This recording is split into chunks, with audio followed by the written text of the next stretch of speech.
Correlation. Negative correlation में क्या होगा, इसका reverse is the type of correlation where low values of one variable are associated with high values of the other and high values of one variable with low values of the other. In fact बेटा हम जो correlation करते हैं ना, correlation हम करते हैं to know the relationship between two variables. हम उसमें कहते हैं one is the x variable and another is the y variable. इससे पहले हमने पढ़ा था रिग्रेशन, उसके अंदर था एक डिपेंडेंट वेरिएबल और एक था इंडिपेंडेंट थे, उसके अंदर भी x और y, लेकिन x जो था वो इंडिपेंडेंट था और y डिपेंडेंट था। तो रिग्रेशन में हम ये चेक करते हैं कि how much y is dependent on x, कि उसकी क्या वेरिएबिलिटी है, क्या उसकी डिपेंडेंसी है, और वो हमारे पास आ गया था वेरिएबल रेट। जैसे हमने देखा था 2.6 पर vehicle running hour, vehicle maintenance cost is $2.6 per vehicle running hours. This is the dependency of y variable on x. जबकि कोरिलेशन में ना हम दोनों के दरमियान रिलेशनशिप देखते हैं कि अगर x बढ़ रहा है तो y पे क्या इम्पैक्ट आ रहा है, और अगर y बढ़ रहा है तो x के ऊपर क्या इम्पैक्ट आ रहा है, हम दोनों को स्टडी करते हैं। Okay, the degree of correlation between two variables can be measured using the Pearson coefficient of correlation, also called the product movement correlation coefficient. Okay, R has a value between -1 and +1. If R is equal to 0, then variables are uncorrelated. Okay, तो बेटा ये है correlation की definition और ये इसका formula. This is almost same जो कि हमने किया था coefficient of regression के लिए। बेटा क्या होगा, उसमें ये वाली वैल्यूज ऊपर थी और नीचे ये वाली वैल्यूज आ रही थी, ठीक है। जबकि अब क्या किया हमने, ये वाली वैल्यूज और ऐड कर दी x की, ठीक है। अगर आप रिग्रेशन को देखना चाहें जो कि b था,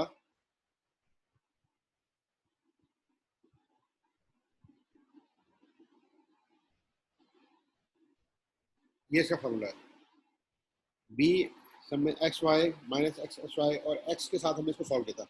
अब हम क्या कर रहे हैं, यहाँ ये x तो है ही, इसके साथ क्या लेकर आ गए बेटा, यहाँ पे लेकर आ गए y, और फिर इस पूरे का ना अंडर रूट कर दिए, वो निकल आएगा कोरिलेशन।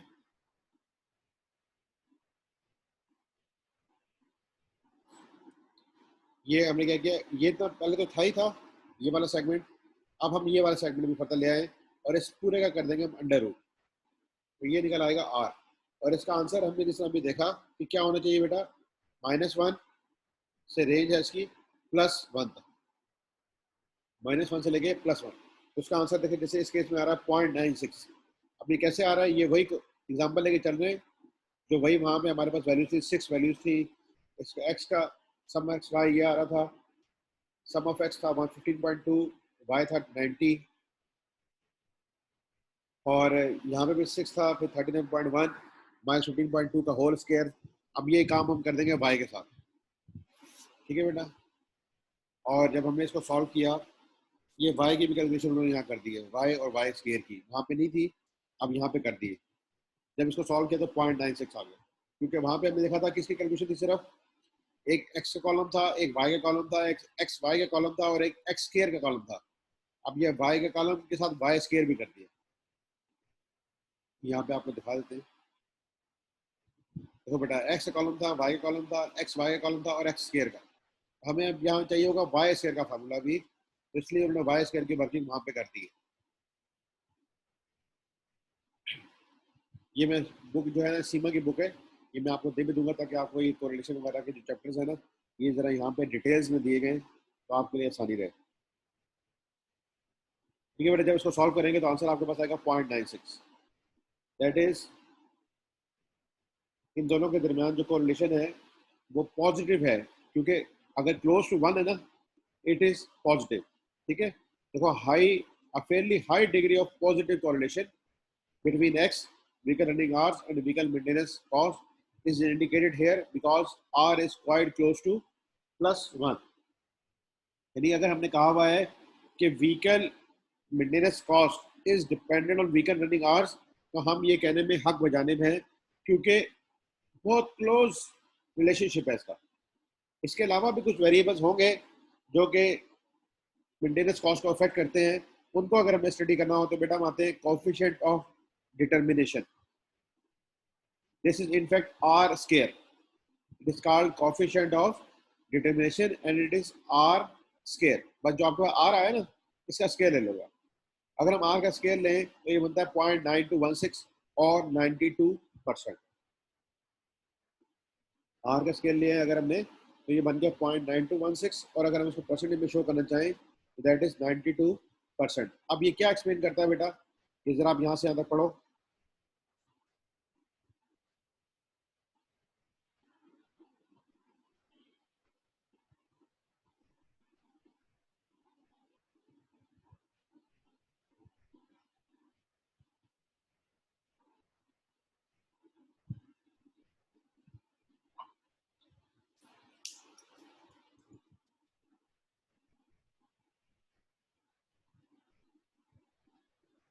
जी बेटा, इसको हम जब एक्सप्लेन करना चाहेंगे तो हम पहले इसकी डेफिनेशन देख लें। The coefficient of determination is a measure of the proportion of the change in the value of one variable that can be explained by variations in the values of the other variable. Okay, एक second बेटा hold करना।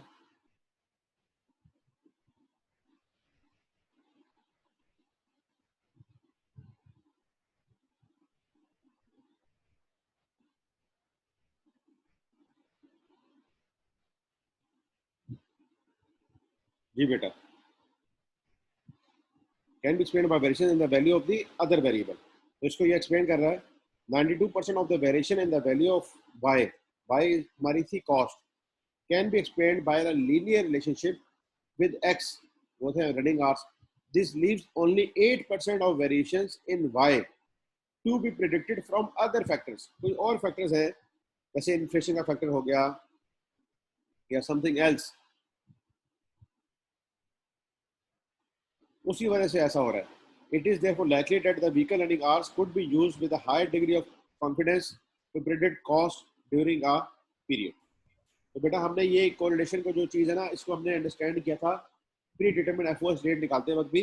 ये वही correlation है जो हमें बताती है कि हमारा रिलेशनशिप दोनों वेरिएबल्स के दरमियान कितना स्ट्रांग है। ओके, इसमें कोई क्वेश्चन है तो बताएं।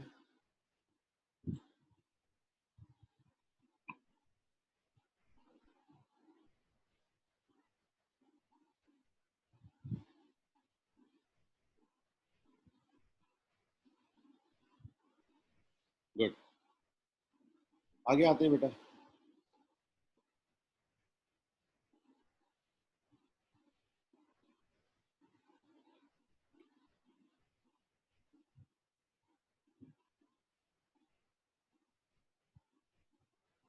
अब हम पढ़ रहे हैं टाइम सीरीज। ठीक है, टाइम सीरीज आपके सिलेबस में भी है, इसके अंदर आता है मूविंग एवरेजेस। ये भी शायद आपने स्टैटिस्टिक्स में पढ़ी हो, बार एक रिव्यू करते हैं। A time series records a series of figures or values over time. A time series has four components: a trend, seasonal variation, cyclical variation, and random variation. ठीक है, जैसे आपके सामने ये नजर आ रहा है, इस डायग्राम को हिस्टोरीग्राम भी कहते हैं। नीचे टाइम लाइन आ जाती है, यहाँ पे वैल्यूज आ जाती है। ईयर 0 में हमारी सेल्स क्या थी, ईयर 1 में सेल्स क्या है, ईयर 2 में सेल्स क्या है। तो ये हमें बता रहा होता है कि हमारा क्या ट्रेंड चल रहा है, अपवर्ड ग्रोथ है, डाउनवर्ड ग्रोथ है, एंड सो ऑन। अच्छा बेटा, अब आपके सामने ये तीन सिनेरियोज नजर आ रहे हैं, ए, बी एंड सी। ए में बताएं आपको कौन सा ट्रेंड नजर आ रहा है, अपवर्ड ट्रेंड है या डाउनवर्ड ट्रेंड है?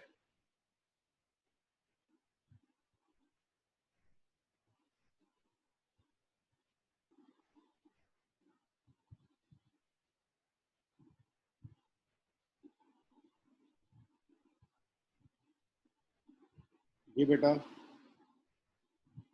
ए जो कॉलम है इसमें आपको अपवर्ड ट्रेंड नजर आ रहा है या डाउनवर्ड ट्रेंड नजर आ रहा है?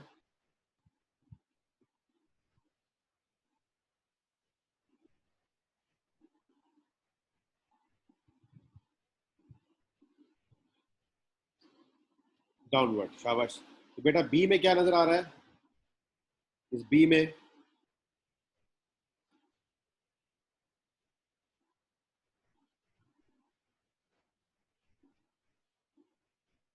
गुड, शाबाश। और सी में बेटा?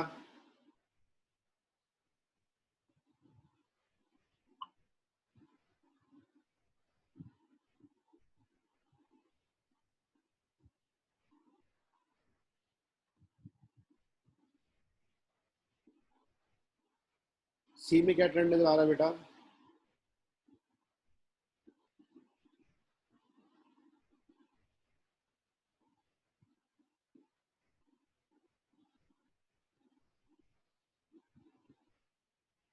जी, इसको कहते हैं नो ट्रेंड। आए बेटा हम देखते हैं।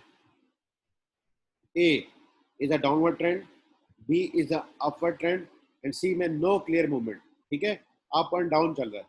ठीक है, तो हमें अपने ट्रेंड्स को अंडरस्टैंड करना होता है कि हमारे यहाँ ट्रेंड क्या चल रहा है, दैट इज अपवर्ड ट्रेंड और डाउनवर्ड ट्रेंड और एंड सो ऑन। ठीक है, तो बेटा अभी जो हम यहाँ पे टाइम सीरीज पढ़ रहे हैं, इसके अंदर एक चीज आती है मूविंग एवरेज। ठीक है, अभी हम इसको देखते हैं।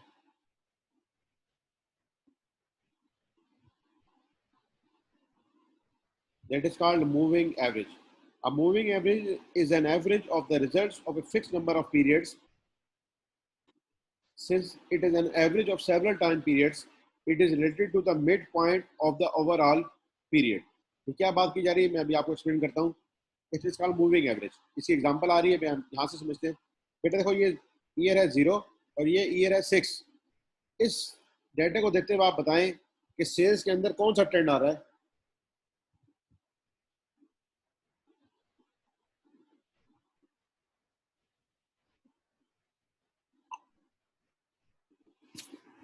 तो हीथ?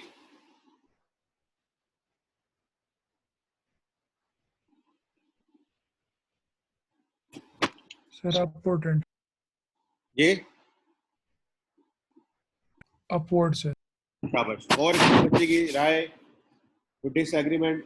तौहीद ने बताया कि जो अपवर्ड ट्रेंड है, ऑल्दो ये डिक्रीज हुआ, फिर इंक्रीज हुआ, फिर डिक्रीज हुआ, फिर इंक्रीज हुआ, फिर डिक्रीज हुआ, फिर इंक्रीज हो रहा है, लेकिन ओवरऑल हम देखेंगे क्या इसके अंदर ट्रेंड है। इसके लिए हम स्टडी करते हैं मूविंग एवरेज।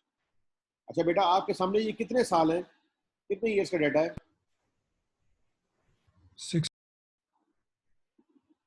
नो, फिर काउंट करो। 7 years। ठीक, अब ये मूविंग एवरेज का जो क्वेश्चन है ना, ये दो तरीकों से सॉल्व होता है। एक होते हैं ऑड पीरियड्स, एक होते हैं इवन पीरियड्स। ठीक है, तो ये क्वेश्चन बन जाएगा ऑड का। ऑड का क्वेश्चन करना जरा आसान होता है। अभी हम दोनों खैर सीखते हैं और अभी आपके सामने का इसको बताते हैं। आप लोगों ने मूविंग एवरेज शायद पहले पढ़ी हो, नहीं पढ़ी तो अभी देख लेते हैं। देखो बेटा, ये लिखे ईयर, ये लिखी उनकी सेल्स। फिर हम क्या करेंगे, हमारे पास अपनी चॉइस है, हम चाहे तो 3 ईयर्स ले लें, चाहे तो 5 ईयर्स ले लें, चाहे तो 7 ईयर्स ले लें। ये हम करना है ऑड से। ठीक है, 3 में क्या करेंगे जरा आप समझें, this is moving total of 3 years sales. हम ये जो 3 है ना, फर्स्ट 3 वैल्यूज, इनका सम करेंगे। करें जरा सम आप।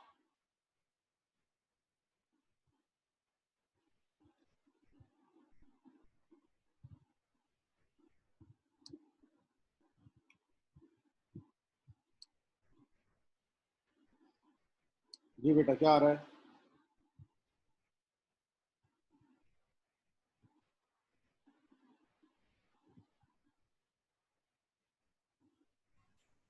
वन 1000 to 30 हो।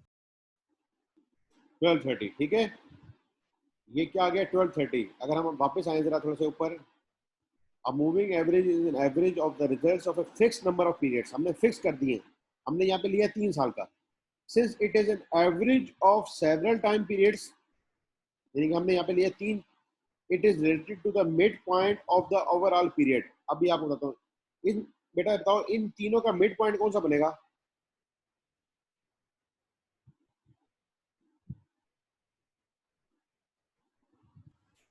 380। 380, यानी कि ईयर 1। तो हम ईयर 1 के सामने जाके ना ये लिख देंगे 1230, और ये टोटल था। फिर हम इसकी निकालेंगे एवरेज। ये कितने सालों का टोटल था? 3 सालों का। तो हम इसको 3 से डिवाइड कर देंगे और हमारे पास एवरेज आ जाएगी 410।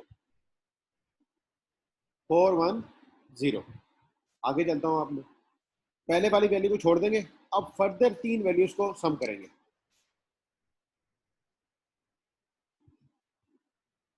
फर्दर तीन वैल्यूज को सम करेंगे, ठीक है। पहली को छोड़ देंगे, फर्दर तीन ले ली, इनका टोटल करें,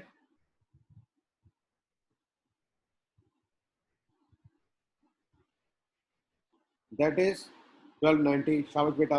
अब इसको फिर जो इनका मिड पॉइंट कौन सा बनेगा, ये टू के सामने आके ना 1290 लिख देंगे, और सिंस ये फिर तीन वैल्यूज का सम था, 3 से डिवाइड करके उसकी आ जाएगी एवरेज, एंड सो ऑन। बेटा हम ये चलते रहेंगे और हमारे पास ये वैल्यूज आती रहेंगी। हम इन तीनों का सम करेंगे, वो बनेगा 1380। इसका मिड पॉइंट बनता है 3 के सामने हम 1380 को लिखेंगे, डिवाइड बाय 3 करेंगे, हमारे पास ये वैल्यू आ गई, एंड सो ऑन। तो अब आप देखें, आप पहले आपके पास ये डाटा था, अब आपके पास ये डाटा है, इससे आपको आसानी हो रही है to know the trend, it is upward और डाउनवर्ड और नो ट्रेंड।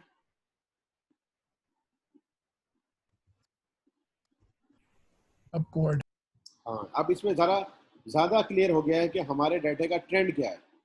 तो मूविंग एवरेज बेटा हमें ये हेल्प करती है टू नो द ट्रेंड। यानी कि हो सकता है कि आपका जब आप जॉब करो तो आपका वास्ता पड़े दूसरे डिपार्टमेंट वालों लोगों से, या आपने बॉस से, वो कहेगा ये इसमें तो ये देखो डाउन भी हो रही है, 440 पे आ रहा है, एंड 380 पे आ रहा है, 450 पे आ रहा है। तो आप उनको कैसे समझा सकते हैं, आप उनको मूविंग एवरेज निकाल कर उनको दिखा सकते हैं कि सर ये ट्रेंड है।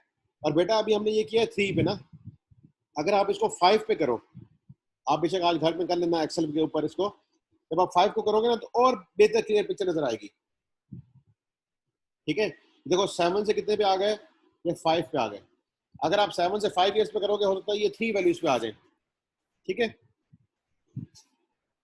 तो ये हमें फिर और बेहतर पिक्चर दिखाना शुरू कर देगा, और ये हमें बता रहा है कि there is an upward trend in sale which is more noticeable, यानी ये क्लियर है from the series of moving averages then from the original sales of actual sales each year. ये पिक्चर जरा ज्यादा बेहतर है in comparison to this. This is moving average of odd numbers. अब हम आगे जा रहे हैं, moving average of an even number. ये स्टैटिस्टिक्स में पढ़ाया जाता है, लेकिन पता नहीं आप लोगों ने पढ़ा है कि नहीं बेटा। चलो बहरहाल अभी इधर देखते हैं। This is an example of moving average of an even number of periods. ये ईयर 5 है, इसके 4 क्वार्टर्स आ गए, ईयर 6 है, इसके 4 क्वार्टर्स आ गए, ठीक है बेटा। ये इनकी वैल्यूज दे दी गई है। अब हमने क्या करना है, आए देखते हैं। ईयर लिखा, क्वार्टर लिखा, जो उनके एक्चुअल सेल्स थी वो लिखी। अब हम कर रहे हैं 4 क्वार्टर्स का मूविंग टोटल। हम यहाँ पे भी 2 का कर सकते हैं, 4 का, 6 का, 8 का, हमारे ऊपर डिपेंड करता है, लेकिन ये इवन है, ठीक है। तो हमारे पास जब इवन हो तो फिर क्या करेंगे, आप जरा तवज्जो करनी है आपने। अब हम 4 का ले रहे हैं ना बेटा, तो पहले फर्स्ट 4 जो है ना उनको हम कर लेंगे सिलेक्ट, और उनका हम ले लेंगे टोटल। कितना टोटल बन गया बेटा,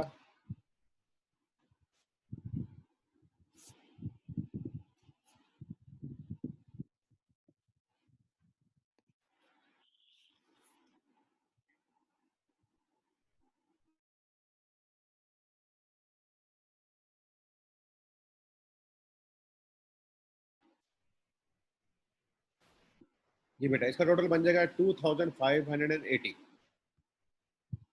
2580, ठीक है। ये मैंने यहाँ पे एक्सेल में किया हुआ है ताकि आपको यहाँ से जरा आसानी से समझ आ जाएगी, ठीक है। वहाँ पे इतना सा क्लियर पिक्चर नहीं आएगी, इसलिए मैंने यहाँ एक्सेल में आपको लेकर आ गया। देखो बेटा फर्स्ट 4 को जमा किया, ये कैसा करते हैं, इसके सारे कलर्स उड़ा देते हैं ताकि आपको समझ आने में आसानी रहे। फर्स्ट 4 को हमने सेलेक्ट किया, इन सब का अगर सम देखें नीचे लिखा आ रहा है 2580, और इसकी एवरेज भी लिखी आ रही है।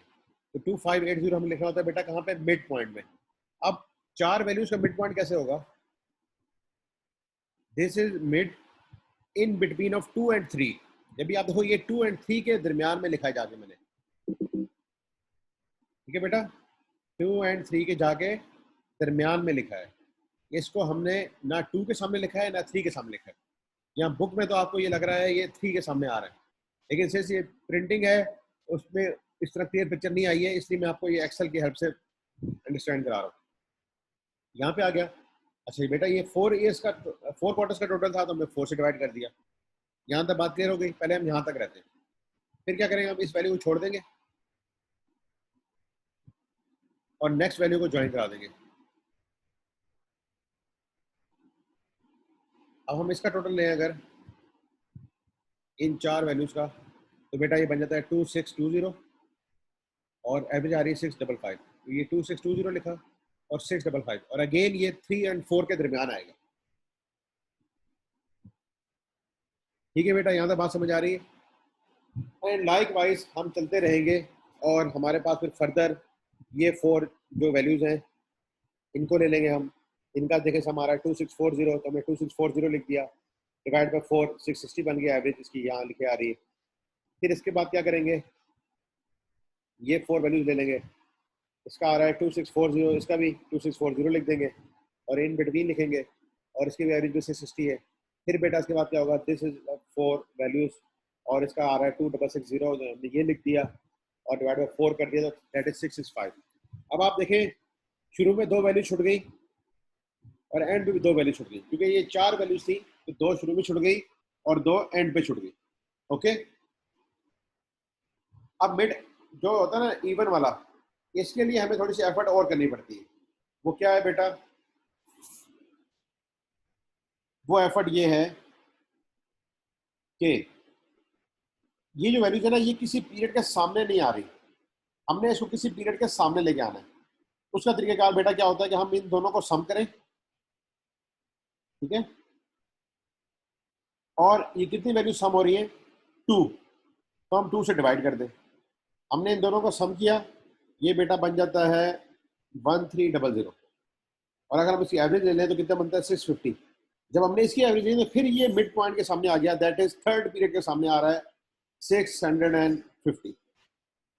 लाइकवाइज हम करेंगे फोर्थ और फर्स्ट पीरियड के सम, इसकी एवरेज ली दैट इज 657.5, हम ये लगा के लिख देंगे फोर्थ पीरियड के सामने एंड सो ऑन। अब आपके सामने बेटा ये डेटा आ चुका है, इससे क्या पता लग रहा है आपको कौन सा ट्रेंड है? अपवर्ड। हाँ, जबकि आप अगर ये ओरिजिनल डाटा जो मैंने आपके सामने भी हाईलाइट किया है इसको देखें तो यहाँ से आप कुछ नहीं कह सकते कौन सा ट्रेंड है। कभी 600 था, 840 भी चला गया, फिर 420 पे आ गया, फिर 720 पे चला गया, फिर 640 पे आ गया, 860 पे चला गया, फिर 420 पे आ गया एंड सो ऑन। ठीक है, जबकि हम जब 3 ईयर्स या 4 ईयर्स या 5 ईयर या 7 years, it depends on the data. अगर आपके पास 50 साल का डाटा हो तो उसके ऊपर भी आप इसको अप्लाई कर सकते हो एंड सो ऑन। तो ये आपको फैसिलिटेट करता है to know the trend. Okay, ये क्लियर हो गया बच्चों, मूविंग और moving average under even and under odd. जी बेटा, सर ये इवन बेसिकली डेटा है तो इसमें भी हम लोग 3 करके तो कर सकते हैं ना, जी जी कर सकते हैं। तो फिर आपको वो बहुत खुद सा आसान क्वेश्चन लगता में है वो कि बता दे कि आपने किसको फॉलो करना है, इवन को कि ऑड को। और ऑड में भी करना है तो बता दे 3 से करना है कि 5 से करना है या 7 से करना है। अगर नहीं बता रहा तो आपकी अपनी चॉइस है, और अगर आपकी अपनी चॉइस आएगी तो आप ऑड के हिसाब से चलो। ऑड में आपको ये वाले जो स्टेप्स है ना ये नहीं करने पड़ते कि हम किस साल के सामने आ रहे हैं, किस क्वार्टर के सामने आ रहे हैं एंड सो ऑन। वो इतनी डिफिकल्टी आपको बियर नहीं करनी पड़ती। ठीक है ओके। बेटा,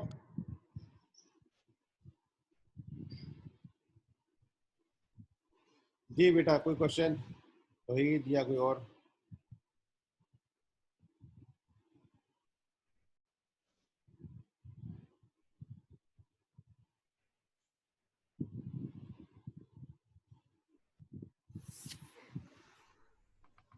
सर ये अपनी बुक से क्यों नहीं पढ़ रहे हम लोग? जी बेटा, अपनी बुक से क्यों नहीं पढ़ रहे सर ये हम? अपनी बुक में ना इसका जिक्र है लेकिन इतना क्लियर और वाजे नहीं है, इसलिए आपको यहाँ से लेकर आया हूँ। उन्होंने सिर्फ इसका टच दिया हुआ है, क्योंकि अकाउंटेंट जो होते हैं ना यूजली वो ये स्टैट्स में और इतने ज्यादा प्रोफिशिएंट नहीं होते, इसलिए वहाँ पे यस। उन्होंने इतना वेल डिफाइंड नहीं है। यहाँ पे बहुत अच्छा डिफाइंड है और ये आपको हेल्प करेगा। इसलिए मैं आपको ये स्टडी मटेरियल भी दे दूंगा, कोई इसमें वो नहीं है। और इसके अंदर भी सारे हमारे चैप्टर्स कवर होते हैं सीमा की बुक से भी। तो आपने कभी प्रैक्टिस मटेरियल करना हो, मैं आपको दिखाता हूँ उसके अंदर कौन कौन से चैप्टर्स हैं। पहला पोर्शन तो वर्किंग कैपिटल का है, चलो वो इतना ज़्यादा आपके लिए नहीं है। इसमें ये चैप्टर 6 में मैनेजमेंट अकाउंटिंग टेक्निक्स हैं, एब्जॉर्प्शन एंड मार्जिनल है, स्टैंडर्ड कॉस्टिंग है, वेरिएंस एनालिसिस है, इंटरप्रिटेशन ऑफ वेरिएंसेस है, फर्दर वेरिएंस एनालिसिस है। अच्छा जी, फिर मॉडर्न कॉस्ट अकाउंटिंग टेक्निक्स हैं, थ्रूपुट, और ये एक्टिविटी बेस्ड कॉस्टिंग इसके अंदर है, एनवायरमेंटल कॉस्टिंग है, बजटिंग है, फिर ये फोरकास्ट अभी हम पढ़ रहे हैं। फिर आपका एक चैप्टर है capital investment decision making, time value of money, वो यहाँ पे है। इसके 3-4 चैप्टर हैं इसके, techniques of investment appraisal, taxation and inflation, further aspects of investment decision making, risk and uncertainty. तो ये बुक भी अच्छी है। उधर आपके पास में इतनी क्लियर एग्जांपल्स नहीं दी गई टाइम सीरीज की या मूविंग एवरेज की, इसलिए यहाँ से पढ़ा रहा हूँ।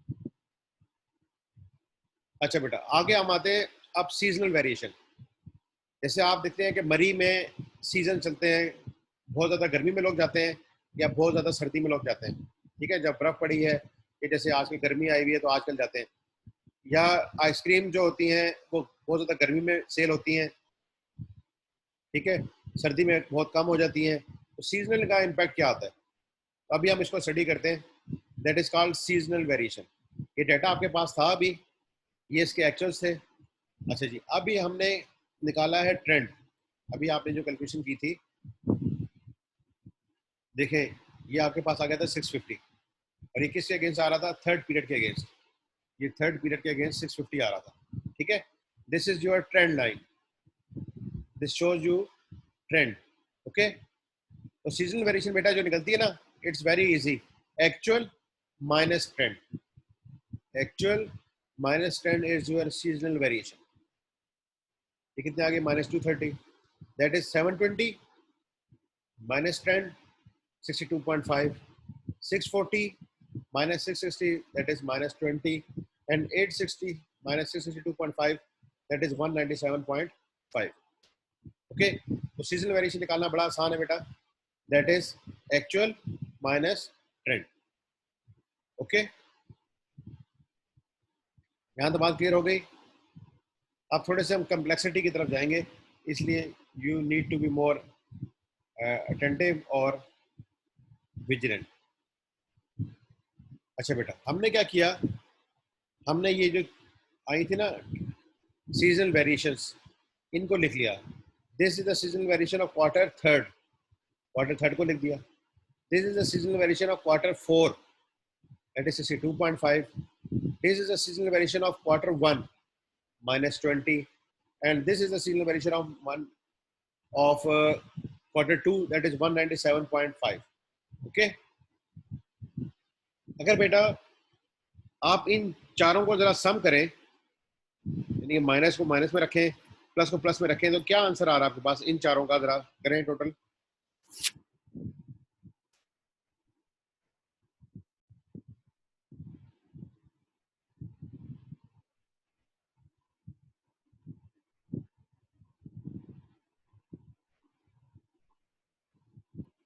जी बेटा,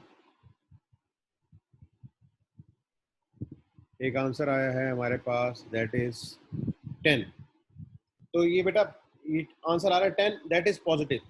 ठीक है, I think it is positive. ठीक है, अच्छा बेटा, अब हमने क्या करना है, देखो सीजन क्या है, साल के अंदर ही सीजन आ रहे हैं ना, एक साल के अंदर ही चारों सीजन आ रहे हैं, सर्दी गर्मी खजा बहार। तो हमारी जो वेरिएशन है ना वो उसी पीरियड में ऑफसेट होनी चाहिए। हमने क्या किया है, इसके लिए हमने कुछ और क्वार्टर्स की भी सीजनल वेरिएशन मालूम कर ली है और उसको यहाँ पे जाके लिख दी है। 248.75, 62.5, -13.75 एंड 212.5। जिस तरह ये हमने निकाली थी ना, इस समझ लिया हमें फर्दर और डाटा दिया गया था, उससे हमने ये फर्दर और भी निकाल ली। अब हमारे पास हर क्वार्टर के दो वैल्यूज आ गई।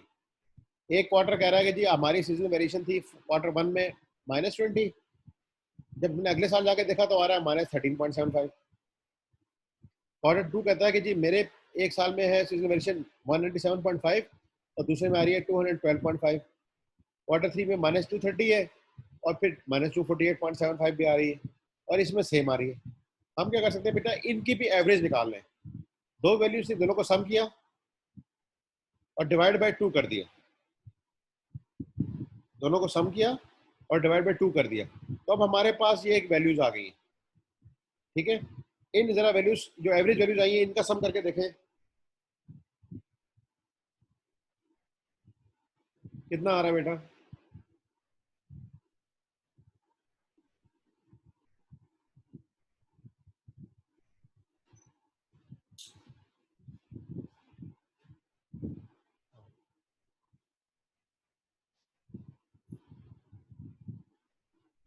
जी बेटा,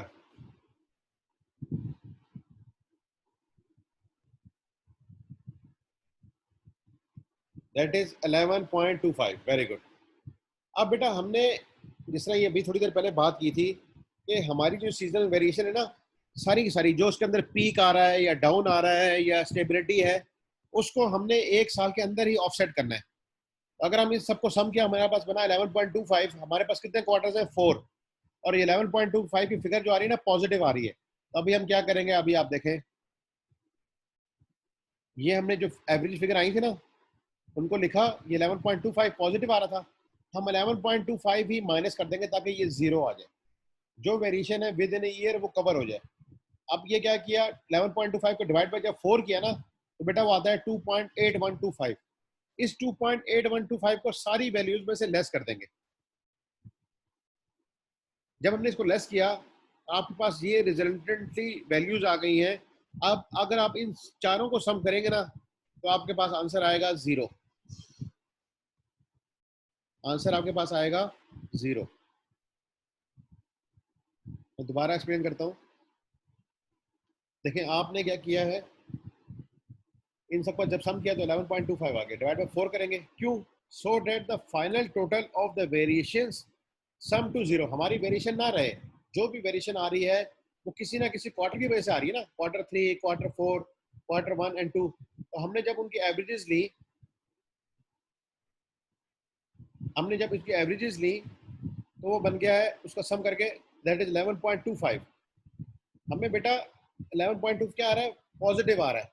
तो हम क्या करेंगे, 11.25 को लेस करेंगे, और लेस करने के क्या कार क्या होगा, हमारे पास है 4 क्वार्टर्स, तो हम 11.25 को डिवाइड करेंगे 4 से, दैट इज 2.8125, और सारों में से लेस कर देंगे। ऑन दी अदर हैंड, अगर यहाँ पे आ रहा होता नेगेटिव, से नेगेटिव 11.25 आ रहा होता, तो फिर हम यहाँ पे करते हैं प्लस, ताकि ये जीरो आए। और जीरो क्यों आए, यहाँ पे भी हमने बताया, so that the final total of the variations sum to 0। आपके जो वेरिएशन आ रही हैं क्वार्टर्स में, दैट इज सीजनल वेरिएशन। कौन सी वेरिएशन है बेटा? सीजन। तो जितनी भी सेल है वो तो साल के अंदर एक फिगर है ना, उस साल के अंदर हमने first quarter, second quarter, third quarter और फोर्थ क्वार्टर में सीजन की पीक देखी है या सीजन का डाउन टर्न देखा है, उस सब को हमने लेकर आना है इक्वल टू 0। तो अगर हमारे पास पॉजिटिव फिगर आ रही है तो हम उसको नेगेटिव कर देंगे, और जितने क्वार्टर्स हैं उसके ऊपर डिवाइड करेंगे। अगर यहाँ पे होते हैं मंथ, तो 11.25 को हम डिवाइड करते हैं 12 से। तो बेटा यहाँ तक बात समझ आई। अब आपके पास ये हर क्वार्टर की वैल्यू आ चुकी है कि इसमें हमारे पास -20 जाता है, क्वार्टर 2 में तो बहुत ही ज्यादा पॉजिटिव हो गया है, क्वार्टर 3 में फिर बहुत ज्यादा नेगेटिव हो गया है, एंड सो ऑन। आप इसकी एग्जांपल, बेस्ट एग्जांपल समझ सकते हो कागान ईरान की। ठीक है, जैसे वहां पे इस जो जून का महीना है इसमें बहुत पीक रहती है, तो ये देखो पॉजिटिव आ रहा है 202, और फिर जैसे ही बर्फबारी शुरू होगी तो बिल्कुल ही जीरो हो जाएगा। ठीक है, और फिर जब थोड़ा सा मौसम खुलेगा तो वहां पे एक्टिविटी शुरू होगी। ठीक है, ये इसे एग्जांपल हम दे सकते हैं, लेकिन हमने इस सब को कहाँ लेके आना है बेटा? Equal to 0।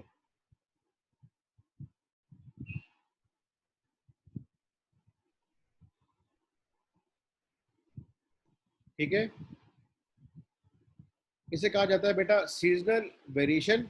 ये जो अभी हमने मेथड किया है, इसे कहा जाता है seasonal variation using additive model. Seasonal variation के लिए हमारे पास दो मॉडल्स हैं, one is additive and other is proportional या इसको मल्टीप्लिकेटिव मॉडल भी कहते हैं। लेकिन चलो अभी हम पहले एडिटिव में रह रहे हैं। एडिटिव में क्या है, प्लस या माइनस करना पड़ेगा और आपको लाना पड़ेगा जीरो पे। तो हमारा ये सफर कहाँ से शुरू हुआ था, ये सफर हमारा शुरू हुआ था बेटा यहाँ से, कि हमारे पास एक्चुअल सेल्स थी, हमने उससे निकाली ट्रेंड, और एक्चुअल माइनस ट्रेंड बनता है क्या, सीजनल वेरिएशन। और सीजनल वेरिएशन को हमने एक साल के अंदर ही उसको राउंड ऑफ करना है। तो हमने एक साल का डेटा और ले लिया, उसकी एवरेज ली, वो सम आ रहा है 11.25। हम इसे करेंगे डिवाइड बाई 4 ताकि ये सम आ जाए वेरिएशन का इक्वल टू जीरो। जो भी वेरिएशन है ना, कहीं अप है कहीं डाउन है, वो जीरो करनी है, और फिर ये तरीके से हमारे पास जीरो आएगा। कोई क्वेश्चन इस सिलसिले में आया तो बताएं।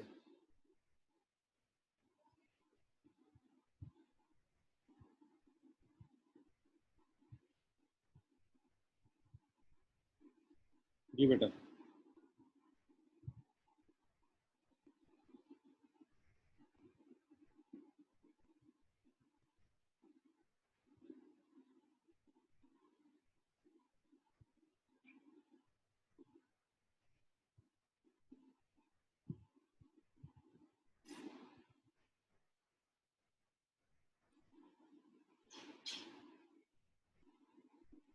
ये आपके सामने हो रहा है, हमारे पास जो वैल्यूज थी हमने उनको लिखा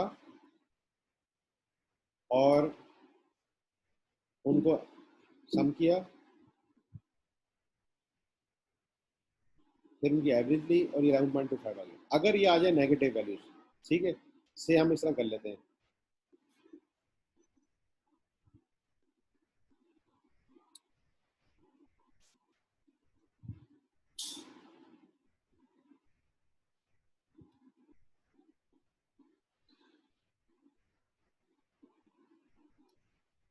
ये -1 आ गया से, ठीक है। तो अब हमें क्या करना पड़ेगा, +1, ताकि ये आंसर कितना आए, जीरो।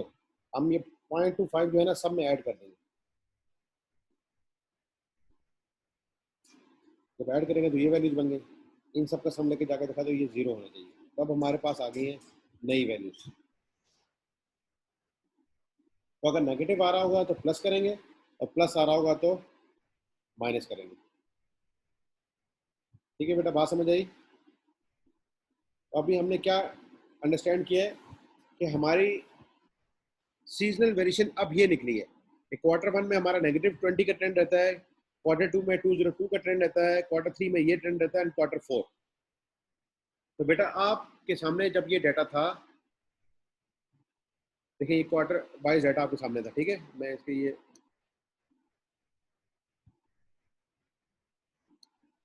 ये आपके पास डाटा था, इससे आपको पता लग रहा है ना कि किसी क्वार्टर में इंक्रीज आ रहा था, किसी क्वार्टर में डिक्रीज आ रहा था, फिर इंक्रीज आ रहा था, फिर डिक्रीज, फिर इंक्रीज, फिर डिक्रीज। तो ये क्यों हो रहा था, this is due to seasonal impact, this is due to seasonal impact.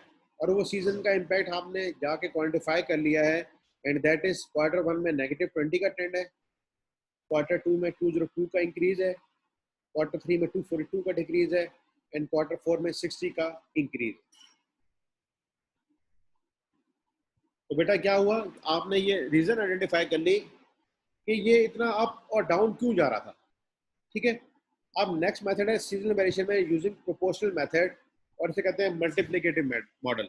ये ऑलमोस्ट वही है, इसको आप अंडरस्टैंड कर लेते हैं। This is Q1 to 4, year 5 and 6।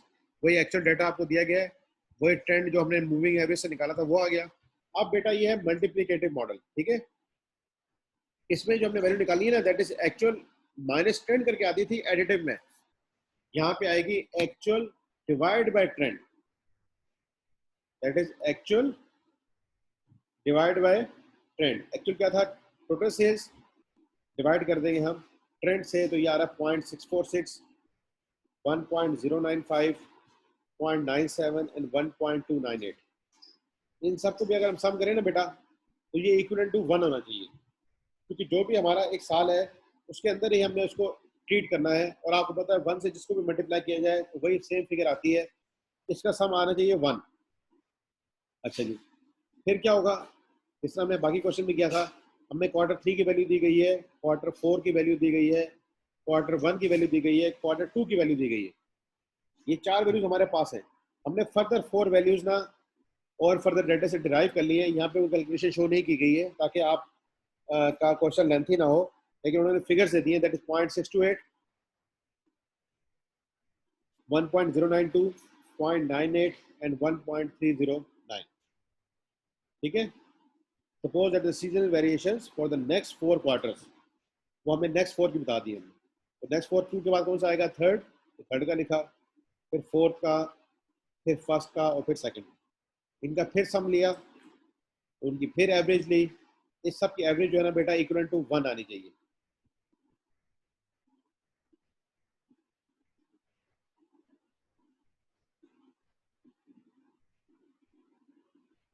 क्या कह रही हैं बेटा आप? ये बात समझ नहीं आई मुझे। SP to 3 आ रहा है सर, SP कौन सा?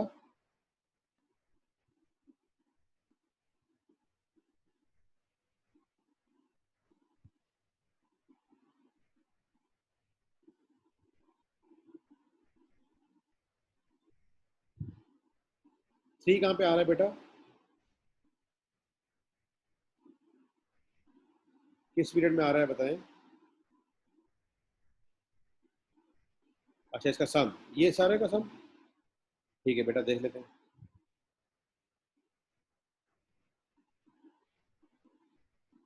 ये सम हो गया। हमने क्या करना है फिर? ये कितने क्वार्टर्स हैं? ठीक है, सम 3 नहीं आ रहा होगा बेटा, ये हो, ये आ रहा है 4.009।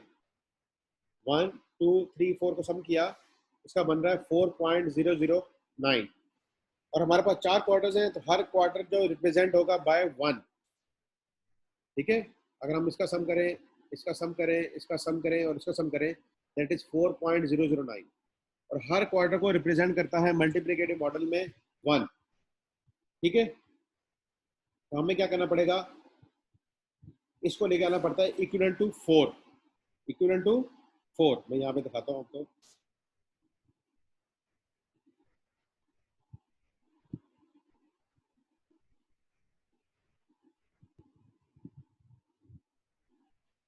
जी बेटा, हमने क्या किया कि जब इन चारों वैल्यूज को सम किया तो ये बनता है 4.009। ये आपके सामने आ रहा है।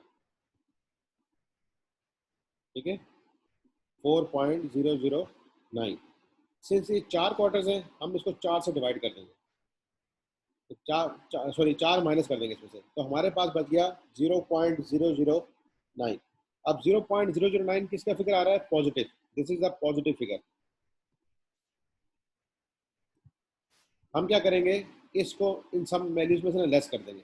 0.009 डिवाइड बाई 4 करके आया 0.00225। जब हमने सबको लेस किया तो इनका सम करेंगे, जाके बनेगा 4। इन सब का सम आ गया, दैट इज इक्वल टू 4। और हमने इसको जब राउंड कर दिया 1.09, 0.63, 1.3 and 0.97, that is equal also equal to 4। तो जितने यहाँ पे क्वार्टर्स होंगे ना बेटा, हर क्वार्टर को हम रिप्रेजेंट करेंगे 1। और अगर यहाँ मंथ्स होते तो यहाँ आंसर आ रहा होता 12। अभी यहाँ पे आंसर आएगा 4। तो बेटा अभी इसमें क्या हो रहा है, मैं रिपीट करता हूँ। हमने निकालनी है यहाँ पे मल्टीप्लिकेटिव मॉडल से, this is actual divide by trend. देखिए C7 divide by F7 and that is 0.646। Likewise 1.9095, 0.970 and 1.298। अगर आप इन सब का सम करें तो बेटा बनता है 4.009।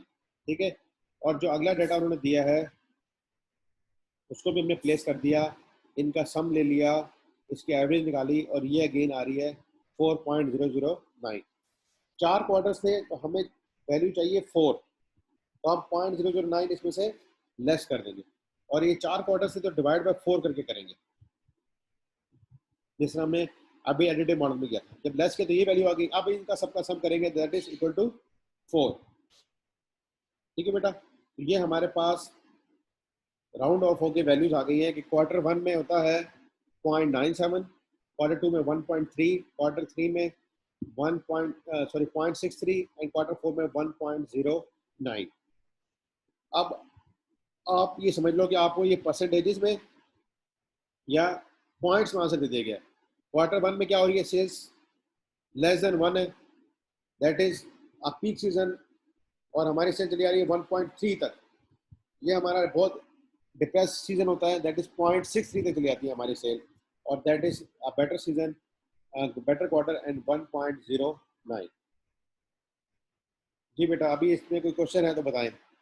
ये आपके लिए थोड़ा सा लेंथी प्रोसीजर्स हैं, लेकिन जब आप एक दो दफ़ा इसकी प्रैक्टिस करेंगे तो ये क्वेश्चन आपको समझ आ जाएंगे, और ये आपको हेल्प करते हैं to know the seasonal variation. क्योंकि बेटा हमने क्या फोरकास्ट करनी है, सेल्स, हमने फोरकास्ट करने हैं अपने projects, production and so on. तो हम जब तक हमें सेल्स नहीं पता होंगी कि हमारी किस क्वार्टर में क्या सेल्स होनी है, देखें आपको पता लग रहा है ये Q2 में सेल्स हमारी बढ़ रही है, तो सेल्स कब बढ़ रही है Q2 में, तो आपको इसकी प्रोडक्शन जो है ना वो पहले करनी पड़ेगी। जब आपको पता लग जाएगा कि Q2 में जाके हमारी सेल्स बढ़ जाती हैं, तो प्रोडक्शन पहले करके रखनी पड़ेगी, वरना क्या हो जाएगा, स्टॉक आउट। ठीक है, लाइक वाइज इसमें सेल गिर रही है, तो अब आपको Q2 में प्रोडक्शन कम करनी है और सेल पे फोकस रखना है, और यहाँ आके उस प्रोडक्शन जो कम हुई थी उसको यहाँ पे सेल कर देना है। फिर Q4 में जाके फिर सेल कुछ बढ़ रही है, तो आपने यहाँ पे प्रोडक्शन करनी है और यहाँ जाके सेल करनी है। जब तक आप सीजन का इम्पैक्ट नहीं समझेंगे तो आपको नहीं पता लगेगा कि कब हमने प्रोडक्शन पे जोर देना है और कब हमने सेल पे जोर देना है। जैसे अगर आप देखो रमजान का महीना आता है, तो जो बेकरी प्रोडक्ट्स हैं, समोसे पकौड़े वगैरह, ये सब इनकी सेल बहुत बढ़ जाती है। तो क्या वो समोसे पकौड़े के लिए जो रॉ मटेरियल खरीदना है वो रमजान में खरीदेंगे? नहीं बेटा, वो उसकी खरीदारी जो है ना वो पहले से करके रखेंगे, ताकि उनकी प्रोडक्शन फैसिलिटी सारी अवेलेबल हो। लाइक वाइज जो बच्चों के कपड़े हैं, आप लोगों के कपड़े हैं, क्या वो जो टेक्सटाइल कंपनी है वो रमजान में बनाना शुरू करती है? नहीं बेटा, उनको पता होता है रमजान में जाके हमने सेल करनी है, और हमारी सेल क्या रहेगी, बढ़ेगी, कम होगी, सो ऑन, उसके लिए प्रोडक्शन पहले से करनी पड़ती है। फिर प्रोडक्शन को सारी शेड्यूलिंग करना पड़ता है एंड सो ऑन। हमने एडिटिव मॉडल देख लिया और मल्टीप्लिकेटिव मॉडल देख लिया। अब ये हमें कैसे हेल्प करता है इन फोरकास्टिंग, ये अब हम अंडरस्टैंड करने लगे। ये एक फोरकास्टिंग का क्वेश्चन है बेटा। जब हम ये देखेंगे ना, तो फिर आपकी जो हमने दोनों कॉन्सेप्ट अभी पढ़े हैं, that is seasonal variation with additive model and seasonal variation with multiplicative model, तो वो हमें अंडरस्टैंड हो जाएंगे। देखिए यहाँ पे भी कह रहा है, क्या कह रहा है, using the additive model seasonal variations have been determined as follows। अब यहाँ पे उसने फॉलो किया है एडिटिव मॉडल। ठीक है, जब भी आंसर देखो आ रहा है माइनस प्लस प्लस माइनस, जबकि मल्टीप्लिकेटिव में क्या आएगा, 0.93 1 पॉइंट दिस एंड दिस, उसमें पॉइंट के साथ आएगा, जबकि यहाँ पे आएगा प्लस या माइनस की फिगर। अच्छा बेटा, क्या ये डेटा है, जरा क्वेश्चन आप पढ़ें, फिर मैं इसका सोल्यूशन आपको बताता हूँ। यहाँ से स्टार्ट हो रहा है, यहाँ पे एंड हो रहा है।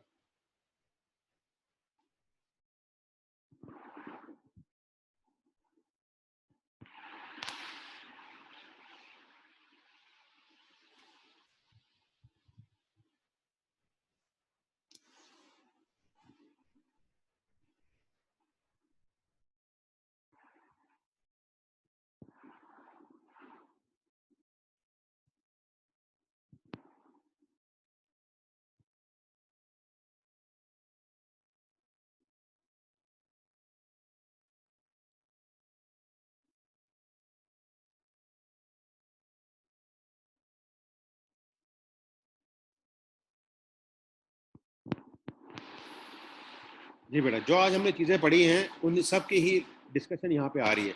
आए, sales in thousands of pounds of swimwear by large department store for each period कितने के मंथ्स का है, ऑफ 3 मंथ्स। इसका मतलब ये क्या बन गए, क्वार्टर्स बन गए हमारे। एंड ट्रेंड वैल्यूज कैसे आती थी बेटा, मूविंग एवरेज के साथ, और वो खुद भी बता रहे हैं, and trend values found using moving averages are as follows. उसने उसकी मूविंग एवरेज दी है कि कोई हमारे पास एक्चुअल डाटा था, उसके साथ हेल्प करके उसने क्या निकाल लिए, ट्रेंड वैल्यूज या मूविंग एवरेजेस आपने निकाली। देखें, हर एक्चुअल के सामने कोई ट्रेंड नहीं आ रहा, फर्स्ट टू के सामने कोई ट्रेंड नहीं है, फिर ट्रेंड आ रहा है, तो इन्होंने क्या यूज किया होगा, even numbers and 4 periods moving total, जब भी 2 पीरियड के सामने कुछ नहीं है। ठीक हो गया बेटा, इसको भी मैं आपको एक्सप्लेन कर देता हूँ।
तो बेटा जिस तरह हमने अभी moving average of even number की थी, तो ये सेम उसी तरीके से इन्होंने भी उसकी ये ट्रेंड वगैरह निकाल लिया।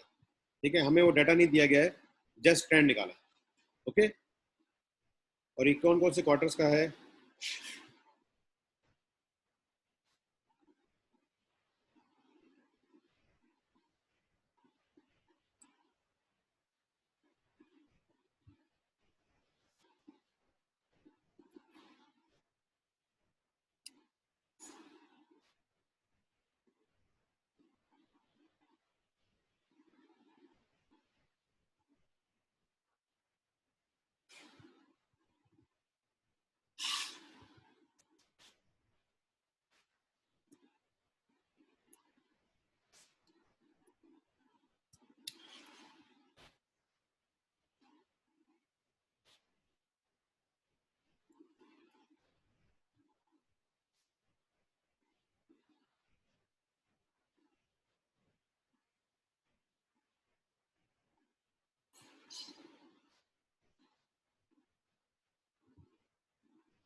ठीक है बेटा, ये ईयर्स आ गए, ये क्वार्टर्स आ गए, ये एक्चुअल आ गए, ये इसका ट्रेंड निकला है। ओके, अब हमने इससे आगे कैसे चलना होता है?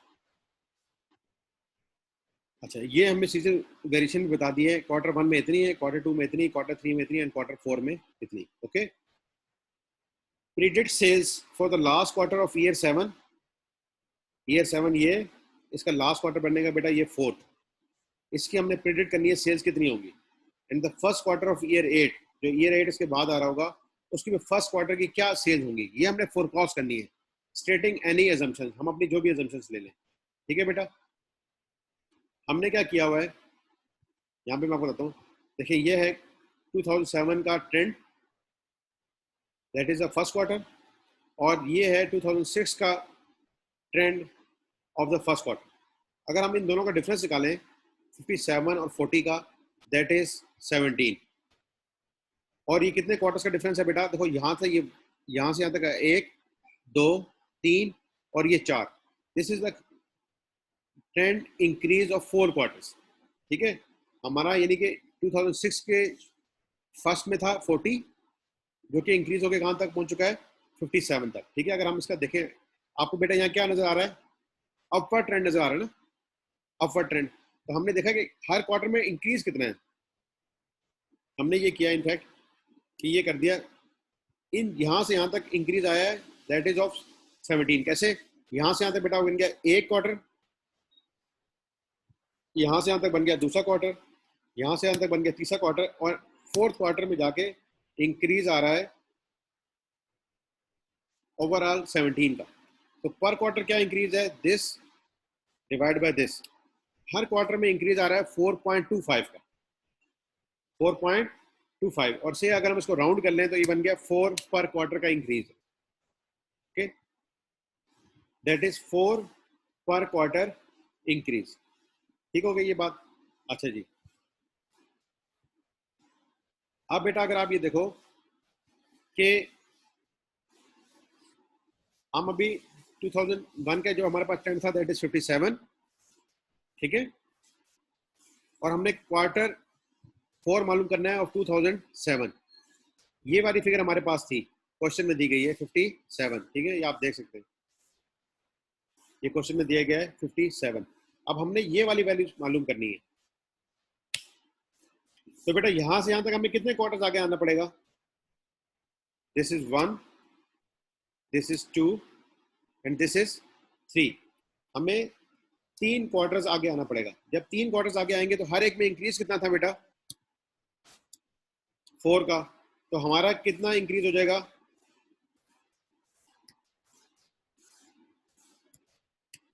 12 का। तो 57 तो ऑलरेडी सेल थी, 12 उसके अंदर ऐड हो जाएगा। तो 57 प्लस 12 दैट इज 69। तो हमारे पास इस फोर्थ क्वार्टर की वैल्यू आ चुकी होगी कितनी? 69। अच्छा, फिर क्या है बेटा? जो फोर्थ क्वार्टर है उसमें वैल्यूज क्या होती हैं? नेगेटिव हो जाती है bye 14,200 50, that due to seasonal variation, due to what? Seasonal variation. तो ये हमारे पास है इनफैक्ट 69,000 थाउजेंड्स में है ना फिगर, हम इसमें से लेस कर देंगे 14,250 जो कि है सीजनल का इम्पैक्ट, माइनस 14,250। ठीक है बेटा, तो हमारे पास वैल्यू आ जाएगी this plus this, that is 54,750। हमारे जो फोर्थ क्वार्टर ऑफ 2007 की सेल होगी ना, दैट इज 54,750। ये मैं आपको यहाँ दिखा भी देता हूँ। देखो बेटा 57 से ना हमने इसमें 12 ऐड किया, क्योंकि हर क्वार्टर में इंक्रीज थी 4 और हम 3 क्वार्टर्स आगे आ रहे हैं, 1, 2 एंड 3, वो बन के 69। पहले क्वार्टर जो फोर्थ क्वार्टर है इसमें सीजनल वेरिएशन है नेगेटिव, जब हमने इसके साथ सॉल्व किया तो बन गया 54.75। ये यहाँ पे भी दिया जा रहा है 54.75। इसी तरह मैं आपको बताता हूँ, अब हमने मालूम करना था 2008 का भी, ओके, और उसके कब मालूम करनी थी वैल्यू? फर्स्ट क्वार्टर की। ठीक है बेटा, तो अब यहाँ से ये वाली जो वैल्यू से यहाँ से यहाँ तक पहुँचना है, कितने क्वार्टर्स हो गए? यहाँ से 1, 2, 3 और यहाँ तक आते हुए कितने क्वार्टर्स हो जाएंगे? 4 क्वार्टर्स। और हर क्वार्टर में इंक्रीज कितने का है? 4 का। तो ये बेटा कितना बन जाएगा? 16। तो हम क्या करेंगे? 57 प्लस 16, हमारी वैल्यू बन गई 73। इसके अंदर हमने जाके ऐड या लेस करना है सीजनल वेरिएशन। सीजनल वेरिएशन का डेटा दिया गया है हमें फर्स्ट क्वार्टर में माइनस 18,250, माइनस 18,250। हम इसको थाउजेंड्स में कर लेते हैं और इसमें से लेस करते हैं 18,250। जब इसका सम लेंगे तो बेटा ये भी आ रहा है 54,750, यानी क्वार्टर 1 ऑफ 2008 की जो सेल है दैट इज आल्सो 54,750, और वो यहाँ पे भी आप देख सकते हैं 54,750 आ रही है। और यहाँ इसके आंसर में भी अगर आप देखें जाके तो आपको फोरकास्ट जो है that is fourth quarter of year 7 and first quarter of year 8 that is 54.75। तो इनफैक्ट हमने जो सारी चीज़ें सीखी, एडिटिव मॉडल, मल्टीप्लिकेटिव मॉडल, उसमें हमने सम करना सीखा था कहाँ तक? 0 तक। ठीक है, और अगर आप देखें जो डाटा यहाँ पे आपको दिया गया है ना सीजनल वेरिएशन का, इन सब का अगर आप सम करेंगे ना तो कितना आना चाहिए? 0, और हमने यहाँ पे किया हुआ है। इसका सम कितना आ रहा है बेटा? 0। जब तक ये 0 नहीं आएगा ना तो हमने आगे नहीं चलना।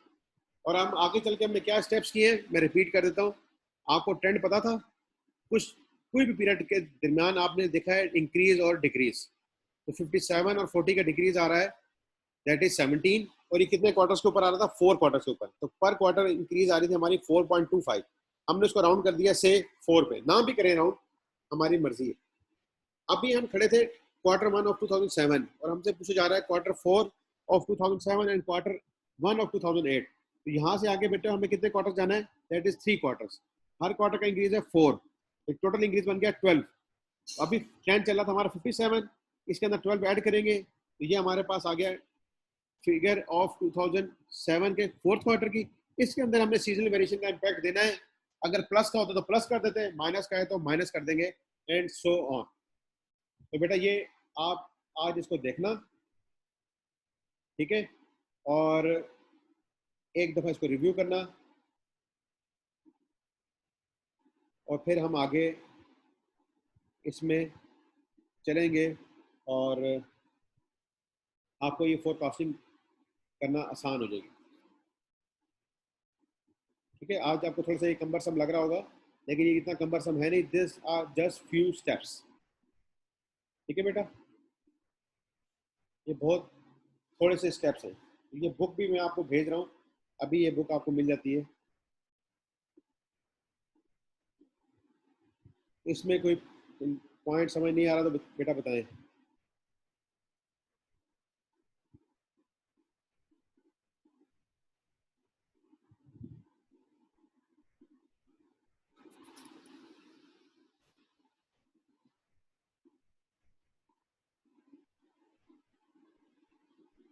जी बेटा।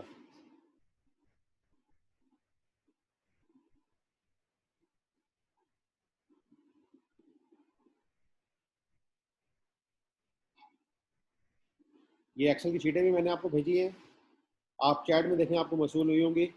और जो बुक है ये भी आपके पास अभी आ रही है।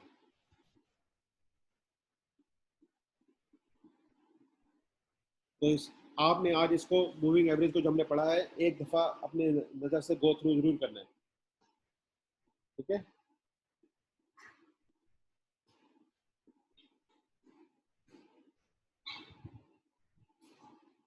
तो बेटा ये बुक अभी आपके पास डिलीवर होने वाली है, तो इंशाल्लाह कल कंटिन्यू करेंगे।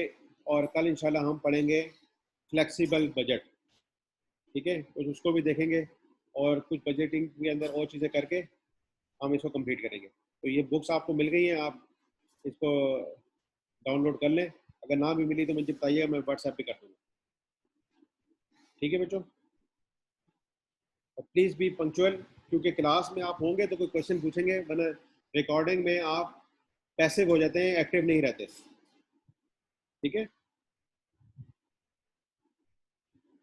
ये बुक्स डाउनलोड कर ली आप लोगों ने, मैं सेशन से ऑफ हो जाऊँ।